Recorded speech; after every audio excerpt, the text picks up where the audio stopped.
welcome to the Faith and Science Podcast. My name is Tyler Bublitz, and welcome back to the 15th Sunday after Pentecost for the week of September 13th, 2020, and I'm excited to have you here. I'm excited to dig into this week's podcast, and I'm excited that I have to admit something for you. The next couple podcasts, I'm going to have to record early here in September. I'm getting married here in the middle of the month, and with being married and then going on a short little honeymoon, as you can imagine, that means that I need to kind of be able to take a couple weeks away. And it's been something actually I've been thinking about with this is I have never taken a week off since starting this nearly 3 years ago. So this period of time that I'm going to get probably a couple weeks ahead here is probably the furthest ahead I've been in the podcast ever. And two, it'll be the first time in, I can't remember almost how long, that I won't be in the booth on a week-to-week basis making a podcast. And this has kind of been something I've been purposely doing for a long time. I purposely try keeping it semi-close to when the scriptures come out for the reason of news coming out and trying to make it so that it's still somewhat relatable and how current events can still somewhat be in, and especially as science is part of current events also, that there might be new science that comes out. And so it kind of helps influence then how we're talking about it, but also influences our way of how are we looking at things at that time in that place, and to be able to bring science into that so that hopefully we're hitting a little bit more of the conscious of what multiple people are thinking about with this text at the same time is hopefully all happening. So that's giving a little bit of background on what's been going on with me, and I'm really excited about getting married and all that comes with that, but it also means that I need to get a few weeks ahead here. So if you feel like maybe there's a little bit of not connecting as much and maybe there's some major news event, please give a little forgiveness.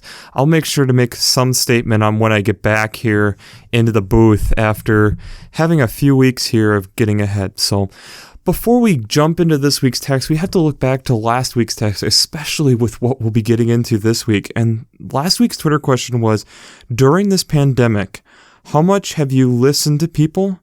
And during this pandemic, have you been listening to what God has to say? And I got a really interesting response this week, which in a way kind of answers both questions. And it was in this response back from a loyal listener that this famous quote of, "A wise man once said, nothing." And I can feel like there's times where I'm wanting God to say something and I feel like God's saying nothing. I feel like there's a lot of insight also in that text where it's that I'm talking too much and I can't hear what God is saying. And sometimes it's vice versa. When I'm talking with people, I am so worried about what I have to say that I don't actually listen. And how that really makes things difficult. It makes my life more difficult. And when we're looking at these texts and thinking about this, especially this week, I think it really plays super well with who we are as human beings. So often we think we have all these answers, and oftentimes we really don't. And a lot of times with figuring out answers, we need to listen and process more than we need to actually speak. So let's jump into the text this week. The gospel text is out of Matthew chapter 18, verses 21 through 35. And the reason, again, that I'm starting with the gospel this week is it really does set the tone for these texts, but I have to say, again, this last week that we have Romans really throws a little bit of a curveball in there on how we look at these texts, so we have to kind of start there. So Peter comes to Jesus and is asking, if we have a member who sins against the church, remember we were talking about pulling people aside last week and being able to talk about our sins. If we have someone who sins against the church, how much should we forgive them? And Peter suggests 7 times. And Jesus says to him, not 7 times, but 77 times. And then he gives this account, this parable of a king who has slaves. And this slave comes to him who is owing 10,000 talents, which is a large sum of money. and he can't pay it. And so he gets down on his knees and is pleading, just give me patience and I will pay you everything. And out of the pity, the king forgives the debt. So this same slave, now, feeling uplifted in that, runs across another slave who owes him 100 denarii, which is a very, very small amount, and seizes him by the throat and pay me what you owe me, and gets him to be thrown in prison. So the king then hears this and then talks to the slave on, why should I forgive your debt if you can't forgive this pitifully small debt? So he has him over to be tortured till he pays his debt. And Jesus ends the parable with, so my heavenly Father will also do to every one of you if you do not forgive your brother or sister from your heart. So again, this idea of how we have to be okay with forgiving and how we can't just hold on to this. This is something that we are continuing to work on. And we'll get into a little bit more of that a little bit later. The first reading this week is from Genesis chapter 50, verses 15 through 21. And if you weren't following a few weeks ago when we were going through the alternative first reading with Genesis, again, this is a very odd place to be dropping in, but let's just do a quick catch up. Joseph has this coat that his brothers are jealous of. Joseph gets essentially tricked and thrown into slavery. He then rises through the ranks after going through some turmoil to become one of the Pharaoh's right-hand men. The land is going through this major drought, which Joseph was able to predict, and his brothers come with their father to him saying, we need food, and they're scared because they recognize who he is. Joseph forgives them, welcomes them back wholeheartedly. So in chapter 50, we get this point of that Joseph's dad has now died. And so the brothers are afraid. They're scared. And they're worried that now, because the father is out of the way, that now he's going to take vengeance. Essentially, Joseph says, why would I do that? Do not be afraid. Am I in the place of God? Coming from verse 19. Even though you intended to do harm to me, God intended it for good in order to preserve a numerous people as he is doing today. So flipping the narrative around on how because of this event, we were able to help my people more than if I wasn't in this position. So he flips the whole narrative around and reassures them that I'm not taking vengeance on you. I'm seeing how God has continued to work through this. The alternative first reading is Exodus chapter 14, verses 19 through 31. This kind of picks up with where we were last week. So we've had the Passover and the killing of Pharaoh's firstborn son. He lets the people go. The people then are marching. And like Pharaoh kind of does, he kind of reverts and decides to send Egyptians after him. Moses and with the people are getting a little concerned because they come to the Red Sea. Moses is told to put his hands over it. They make these pillars of water where the Israelites pass through. And then when the Egyptians get there, the seas close back up on them and it destroys these people. And so this idea of following God, trusting God, holding fast to that then has brought all of this back together. The psalm this week is Psalm 103, optionally verses 1 through 7, which I would highly recommend if you are doing the alternative first reading, and then 8 through 13. And this is this idea of how God continues to provide for his people. And the reason that I say if you read the alternative first reading is there is a verse referencing how Moses acted with the people of Israel, bringing them out of Egypt.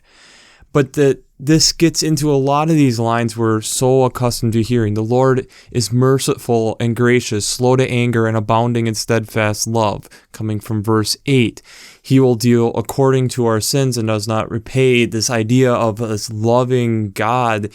Coming from verse 11, as the heavens are high above the earth, so great is the steadfast love toward those who fear him. As far as the east is from the west, he removes our transgressions from us. As a father has compassion for his children, so the Lord has compassion to those who fear him. So this idea of understanding that we are in a loving relationship with God, but we also realize the power of what God can still do and how we are not in control. So there's this point of still having fear toward that. The second reading is from Romans chapter 14, verses 1 through 12. This is the last week that we are in Romans before moving on, but it's an interesting one. And this is kind of the one where I feel like, again, we're getting this switch. So Paul kind of goes through and is talking about how we are so quick to judge.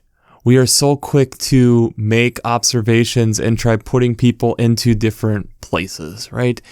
And from that, we then don't understand that maybe in what we're doing, we're trying to honor God, and what they're doing, they are trying to honor God. So one of them that comes through in this is coming from verse 6. Those who observe the day, observe it in the honor of the Lord. Also those who eat in the honor of the Lord, since they give thanks to God. While those who abstain in honor of the Lord and give thanks to God. So this idea of how often we are quick to judge and we don't necessarily fully understand what is all going on, and that we shouldn't be rising up against each other. We should be trying to work together to understand these things so we can better understand this love that God has, that all of us are doing the best that we can to show love to God.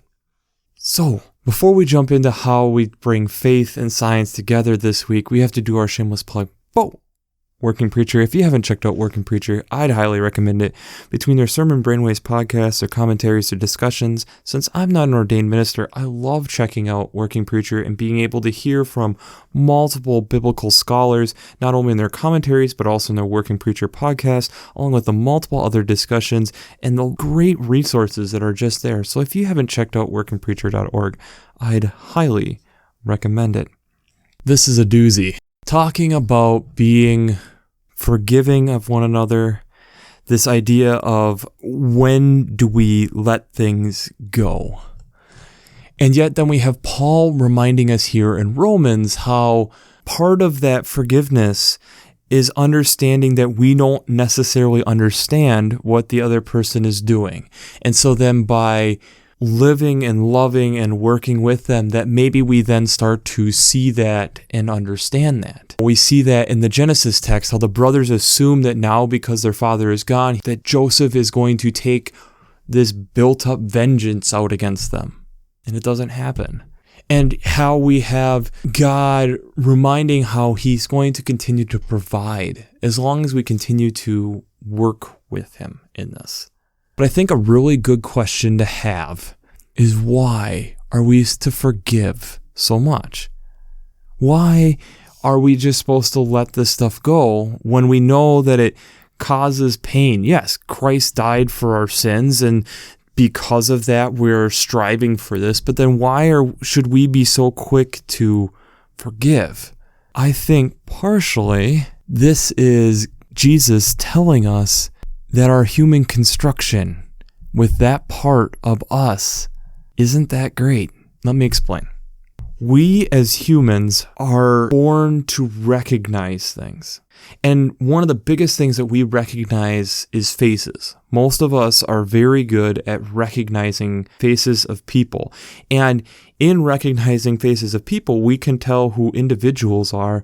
We can help understand emotions. We can use it to communicate. We can use it to figure out what they're actually looking at any moment. And it's quite interesting because all these processes within our brain, the light comes in, the photons of light come in, go into our retina, go into our occipital cortex, and then go into multiple different parts of the brain depending on what we're doing. Infratemporal cortex, the fusiform face area, which is used to configure different parts of the face. So being able to understand and recognize the face. The occipital face area, which recognizes the parts of the face.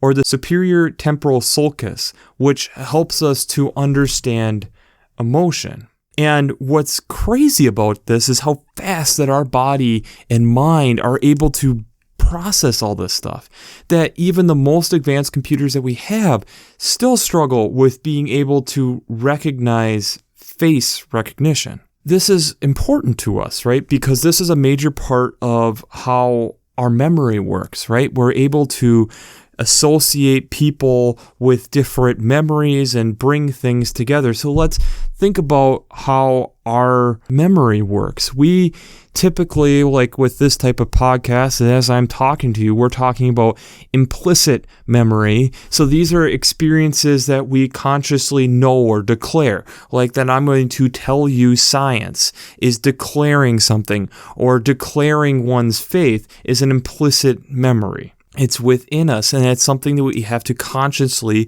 flip on. And so when we're doing that, our brain is having to take whatever the memory is. Say we're at the Louvre in France and we're looking at a picture of the Mona Lisa. We're going to take that memory and we're going to take it from our sensory memory, put it into our working short-term memory, which then goes into our long-term memory. And then when we get back from our vacation and we're talking to people about it, we then are recalling it from the long-term memory into our working short-term memory of that experience. But like many things in our bodies, this is not perfectly done. Just like we've talked about in the past, how our bodies have problems with duplicating DNA perfectly every single time. We do a very good job, but not a perfect job. Our memory is very similar. You see, our memory isn't like a filing cabinet and it's all sequentially perfectly organized like your library. It's more like a web, in that we have all these associating things coming together. So we have to have retentional clues to help us associate these different memories. And sometimes some of our memories even can be context dependent, and that's why when we're in a location and we're sitting in our bedroom and it's like, oh, I need to go and get something, and you go somewhere else and you end up talking to somebody, and by the time you get to the place that you knew you needed to go, you're like, what was I trying to get? What was I trying to remember? And you go back to your bedroom and then realize, oh, yeah, that's what I was going to go get. And so now you got to go back to where you were. That's context-dependent memory. And we have state-dependent, that our emotions or our state can serve as a clue to help us recall these memories.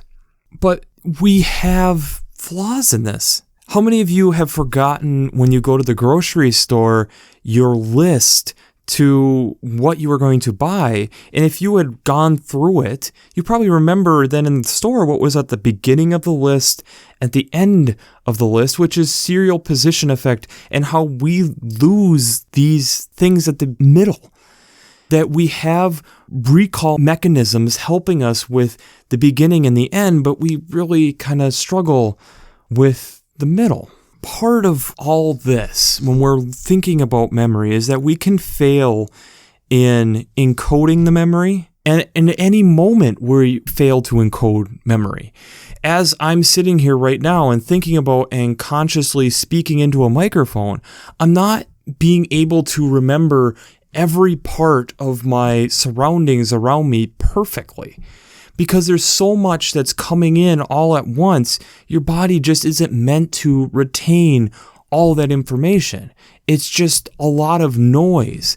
It's why with any type of data file, there's a lot of compression files. So like taking the difference between a raw file with photography, which is a bigger file and there's more there, compared to a JPEG, where you're compressing data to save space. Our mind is doing the same thing. In retrieving the memory, we can have interference, where things from our past is interfering with us being able to get new information, or our new information is interfering with us being able to recall the past. So example would be, you change your password at work, and every time you end up using your old password and then have to remember your new password.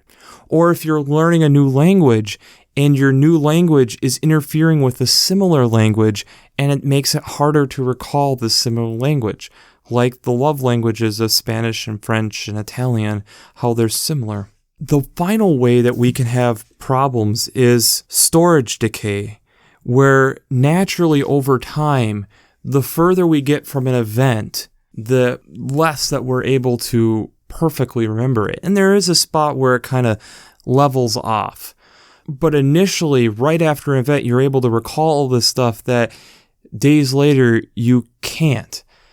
And what happens with that is then we start having the misinformation effect, where we start trying to naturally fill in our own gaps by putting in information that we think should be there.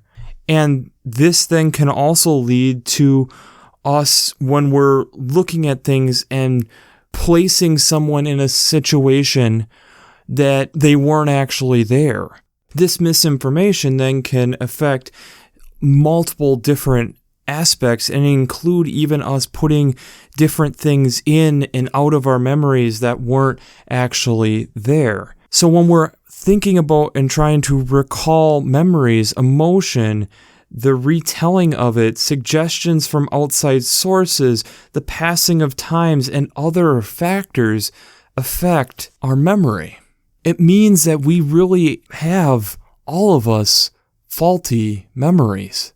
It's amazing how much our brain does work, but we aren't amazing at keeping all of it there. We all are losing memories. Why do I bring this up with this text, though? And the reason that I think there is a point where Jesus is talking to Peter about forgiving is that we aren't good at remembering all this stuff. And just because you remember that you have a gripe against somebody doesn't necessarily mean that they do. Or maybe that both of you do, but the details start fading away. That's part of what love does, is the loving aspect of us allows us to start seeing that person differently, more with open arms than fists clenched. It allows us to continue to see the evolution of a person and how they continue to grow and change and move forward, instead of holding them in our memory as this, even if they've continued to evolve. Because I know I'm a different person now than when I first started this podcast.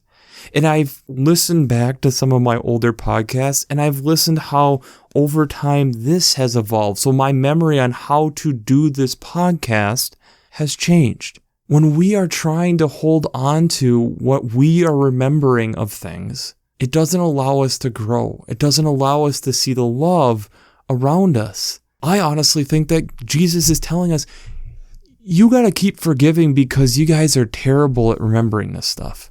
We didn't design you to remember everything perfectly. We designed you to love. That's where when you then get that first text out of Genesis, and how Joseph then is saying, like, I love you. I understand how you are worried about this, but I'm not God. That's not my role. My role is not to remember everything that you have done, every sin that you have done. My job is to love you. You think about the Israelites, and as they crossed the Red Sea, did they remember all the plagues and the hardships of Egypt?